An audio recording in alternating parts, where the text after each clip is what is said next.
The big story here, I think, is the increase in the vote for the Greens and the Lib Dems. And if you actually say that UKIP have been wiped out with the Brexit Party increase is not that big. So I think the Remain, and I suspect when we get to the end of this, if this were a proxy referendum, then I think you're looking at the Remain parties added all together, doing better than the hardline Brexit parties. So this is what the Labour Party has to understand. Leading on this, and they can have the foundation for winning a general election. If they don't lead on this, they're facing oblivion. Well, let's see what Richard Tice's view on this is. He's the chair of the Brexit Party. Well, it will be different to yours, Alastair, that's guaranteed. So Richard joins us from Chelmsford. Richard, so far, what do you make of your party's performance? Well, we're delighted by the results so far, both here in the Eastern region, where I've just been elected an MEP, but also up and down the country. Millions and millions and millions of voters have now got hope. They've supported what we stood for. We had a simple message: let's restore trust in democracy, let's promote and stand for a WTO Brexit, and we need some of our selected MEPs to go forward and help the negotiating team. And people have backed us very strongly, very clearly, and the Labour vote is hemorrhaging all over the country. Amazing to see what's happened, for example, in Wales, where we've got 2 MEPs and the Labour vote has collapsed. And I would say to Alastair, in your studio, the reason it's collapsed is because they haven't listened to their core heartland voter. They've listened to what's going on in Islington.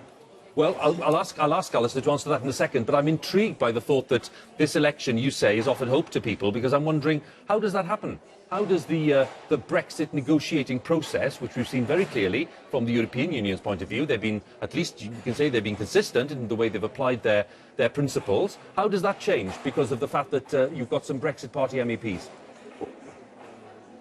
Well, because what we have done is we've sent a very clear message back to Westminster that leave means leave. And what we've also said, and millions of voters up and down the country have now had the opportunity to say, actually, we are confident, we're comfortable with the WTO Brexit, and so maybe Westminster MPs, they need to wake up, smell the coffee, and realise that actually, you know, this idea that any deal is better than no deal is simply not backed up by what people feel in the country. We in business, we know that no deal is always better than a bad deal.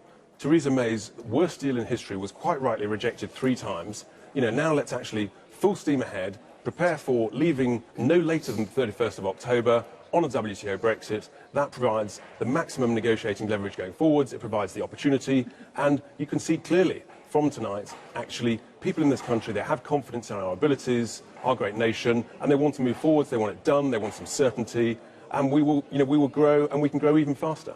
Alastair, what's your answer to that? Well, Richard, you've lost in Wales. The hard Brexit party in Wales, you've got 42%. Wales is now Remain again. That's very, very good news for my side of the argument, not yours. And also, I've just had a text. This is for Labour. Darren Rodwell is the leader of Barking and Dagenham Council, and he's been unequivocally fighting against Brexit ever since the referendum. And they've beaten the Brexit Party in Barking and Dagenham, which was the only council to vote out. If you show leadership on our side of the argument, the leadership has been lacking from the top of the Labour Party, then Richard and Nigel and his friends, they can be defeated. And I think that is what the Labour Party has to see in this. You've done a very good campaign, your social media's been brilliant, your events have been good, you've had all the roubles coming in, you've done very, very well. Hats off, you fought the only decent campaign, Richard. I'll give you that. But how old is the Labour Party compared to the Brexit Party? I agree. The Labour Party's 100 years, I agree that. They have come from absolutely nowhere, fought a very good campaign. You have had years and years and years, and you are losing hand over fist. This is a very bad day for the Labour Party. You might like to dress it up by talking about immaterial. I didn't vote Labour. I know you said you didn't vote Labour, but that's still where your loyalties lie, isn't it? It is, yeah. Let's be clear. Can I just interrupt? You might want to tot up all the people that didn't vote for the Brexit Party. Okay, Richard, you come in. But really. Yes, Richard, we're waiting. Yeah, there's an important interruption here. Alastair Campbell has just tried to smear us, suggesting that roubles have come in. Not a single rouble has come in. Alastair, I think you should apologise. Richard, I won't apologise. I won't apologise. I won't apologise. Come on, be big enough on national TV. No, Richard, don't lose your sense of humour.